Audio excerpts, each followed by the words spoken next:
Zach, my friend, it's so good to see you again. Glad to be back with you, John. As Oh, always. oh yeah, as always. Super, super excited. Love being able to do this and hang out with you weekly and just kind of see where things go. We always have a game plan. Always have a game plan to see where things go. That's right. It's fun, though. You keep me humble. Nice. See what I did there. See Nice. what I did there. Just kind of diving into this week's episode, the last few weeks we've updated everybody on kind of everything that's going on, so they should have a pretty good idea of everything that's out there. But just kind of going straight into this. In this week, just so much fun. But talking about what does it mean to be able to hold to humility. Sure. So when you're thinking about humility, Zach, especially holding to it and kind of the lens of what you wrote this, take us down the road. What were you thinking? Yeah, so leaders are great at making plans. Sure. And, think about yourself and the leaders that you might know. So the person hanging out with us today. So they are usually working off some kind of goal, plan, or vision. Right. And you likely have a plan on what you want to do after you graduate, what your dream job is, or where you want to retire if that's your life stage, buying a house, starting a family, preparing for kiddos for a good future. Lots of planning, right? But we don't really talk about character that much. Sure. So we have a tendency to let our little Jiminy Cricket guide us, right, as we make our decisions. And our character is something that we use daily in decision making, but it's something that we rarely take time to actually develop. It's kind of along the same kind of lines as emotional intelligence. It's so important, but people don't really think about it, so they don't really develop that piece of them. So I think this is another one of those of that character piece that drives so much of what we do. Sure. But we focus on other things instead. Sure. I think one of the aspects of that is I don't think a lot of people think of character as a growable skill. I think people just kind of view character as that's that person's character. It's just who you are. That's who you are, yeah. Character, I think oftentimes we think of character in the lens of it's who you are, not necessarily who you could become. And so, but at the end of the day, if you think about it, plenty of people change their character. That's why we have, that's why there's all sorts of things for Reformation, whether from it be prison systems to Alcoholics Anonymous to things that don't involve drugs, alcohol, or any kind of crime, just various self-help things. So 9 times out of 10, when somebody's picking up a self-help book off the shelf, it's because they're trying to change something about their character. It's some kind of leadership flaw or character flaw that they're trying to fix in themselves or their organization or their culture as a whole. So Zach, when you're thinking of the character, and today you mean specifically the characteristic of humility. When you're thinking of the characteristic of humility, I know you got 3 things that you want to take us through. What's the first stop that we would take to understanding how to grow in humility? Sure. I think we've got to look at it from the thing that we're known for, and that's handling things in a practical sense, right? That's who we are. That's who Passing the Baton is. And so looking at humility in a practical sense, because it can be tough to pinpoint, and that's one reason why you don't hear about humility training courses out in the world. John, I need you to complete humility training. You're what in the world does that look like? Exactly. Right? So who wants to take that class anyway? Probably not very many people, but there are some practical pieces to work on and consider with humility as well. So I think the first one would be a willingness to let go of power and not make it all about yourself, because there's a lot of people that they've made it to the position they want to be in, and they finally have that sense of arrival, which is dangerous in and of itself. But then they don't want to let go of the power. They just earned the power. Here, my air quotes here. That's right. And they don't want to let it go. The second one is an admiration of humble people. It's like, who do you admire and try to model yourself after? Sure. I think that's another good indicator as well. The third is a desire to learn and be taught by others. Right. That would be a great one. Another one would be truly accepting and celebrating other people's victories. And I think this is a big one that a lot of people miss, because even the best, most humble people, I think probably this might be the area that gets them, right? Sure. So, your buddy is being successful. It's, you're all there for him and you're excited for him, but you may have that just tinge of I don't know if jealousy is the piece, or maybe wishing that you were in the same situation or wishing you had the same opportunities. And that can be tough. Sure. That can be tough. Sure it can. I think that's one that's really challenging. And I think the last one here is the ability to give up that personal spotlight in order for the team to meet a goal. So Right. yeah, you can make it, but do you have to make it and you be on the front of the stage? Well, if the answer is always yes, then you might want to check yourself Sure. a little bit there. So Sure. Absolutely. You know, these kinds of things, it doesn't matter the team size. You know, you might be a team of just you and another guy, you know, you sure. and another girl, you know, but if you're the one that always has to get the credit at the end of the day of you know, John and Rebecca work on these projects, but John, thank you so much for your contribution. If it always has to be that, yeah, that's a problem. But no, I do. I think you're spot on with those, the truly accepting and celebrating other people's victories. You know, I mean, I consider myself to be a pretty good guy, but there's been plenty of times over the years that somebody has won something that I'm like 100% sure I should have got. And I have to take like a 5-minute reprieve by myself so that I can get over myself and humble myself and go to that person like, hey, I'm really thankful for you. I take that 5-minute reprieve because for those 5 minutes I didn't mean it. And so, but you got to go put your humility pants on and deal with it. Hey, you know, all those I listed, those 5 are all ones that I've worked on in some form or fashion. I mean, it's honest, Sure. it's honesty. So as I was shooting the recap video for this week, and I was talking to my wife about it, I'm like, look, here's one of these ones I'm dealing with. I felt myself dealing with it earlier that week. It was just, you know, it comes out for everybody. Sure. And I think just being aware about it is the big piece, that self-awareness piece. Yeah, I mean, a lot of these are great, man. The letting go of power, admiration of humble people, a desire to learn and be taught by others. I think that's another big one. I think a lot of great leaders get into a rut where they feel like they're the ones that are there to give and they can't get anything from anybody else. And Yes. that's definitely one that I've struggled with before. I'm sure I know you have. You said you did because you wrote it, you know, but I know that we both have struggled with from time to time. There's plenty of times I've been in a situation where I'm like, I have no idea why this person is teaching me anything about this. Right. Like, what are we doing here? Like, I could write the Sure. book on this, and you wrote a 2-page manual. So I appreciate the effort, but that's when you have to put those humility pants back on again, and and be willing to celebrate other people's victories that they're helping you out and grow. But yeah, so humility in a practical sense, I think those are great things. But these are things, like you said, that you've worked on over the years, and I just want to keep bringing it back to that. Those character flaws, if you will. So humility, like if one of these are a character flaw of yours of humility, you can grow. Oh, You absolutely. can, yeah, Absolutely. You know, I think as a younger person, I probably, yeah, definitely somebody that I struggled in much more than I do now. sure, I would say that if anybody stepped up to me and we did a character evaluation, that none of these would come out as just a big glaring point at all. sure, But for some people, they do. yeah, And one single one could be a defining character of that person. So I was working with an organization recently, and one of the leaders struggled with. I'm looking at my list here to make sure I get the one right. The desire to learn to be taught by others. yeah, You were mentioning that, so that's why I sure, chuckled, because the person was that person. They were like, "Hey, I know it all, and I show everybody how to do everything, and I'm old school, and this is the way I do it." And I was like, "Okay, all right, well." well, this is gonna be fun. This is going to be a great time talking through some stuff. So we talked through quite a bit of stuff, and you know, it affects a lot of. If you're not willing to learn, then you're not willing to change. If you're not willing to change, then that starts cascading in all sorts of growth issues and everything else, both personally and professionally. And that's Well, where that person was. that's when it becomes a problem. You know, Yeah, I know we've talked about it on the show 100 times before, and I've had this conversation 10,000 times before. I can work with anybody, absolutely anybody, until they show me they're not coachable. Once I know that you're not coachable and you're not moldable, you can't be a part of my team.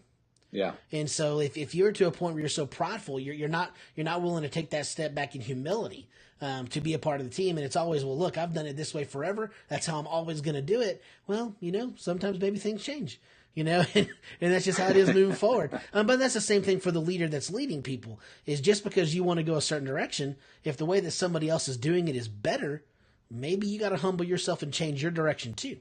You know, sure, and so that's a two-way street. I always do my best to be coachable in those moments as well, and humble in those moments where I come across something. I'm like, well, I want you to do it this way, but you know, at the end of the day, your way is a lot better. So let's just go ahead and keep doing that and teach everybody else how to do the same.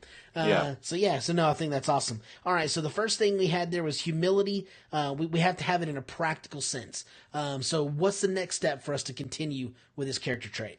Yeah, so the next piece is to spend time preparing. So set some time aside periodically to invest in your heart and the whys that drive you, both as a person and as a leader. Right. That doesn't mean that you have to go off in solitude every month, but maybe a trip every now and then would be bad. Yeah, sure. It could be that you volunteer for those less fortunate. You may go to a class and learn about a hard or soft skill that you haven't mastered. Or maybe you just do something that's 100% about others and not about yourself. It's a very rewarding experience. A lot of people that faith-based people that go on mission trips and things, they come back and they're on fire and, just so enthused about the world, have a bigger worldview when they come back. And I think some of that is because they're going and they're basically giving up a sense of self. They're going simply just to serve others. And that's different than what we do in our normal lives, right?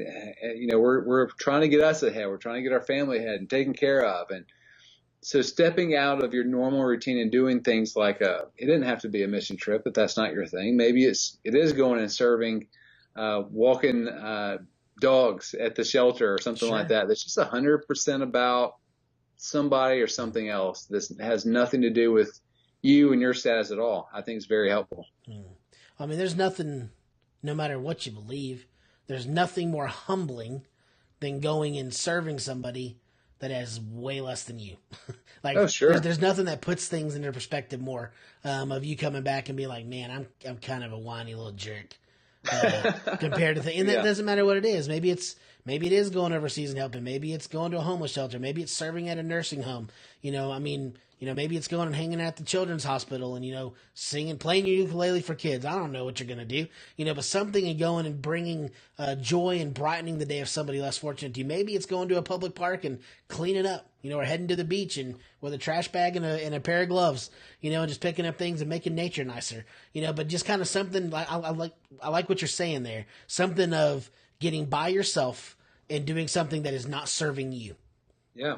Yeah, nothing brings about humility better than that.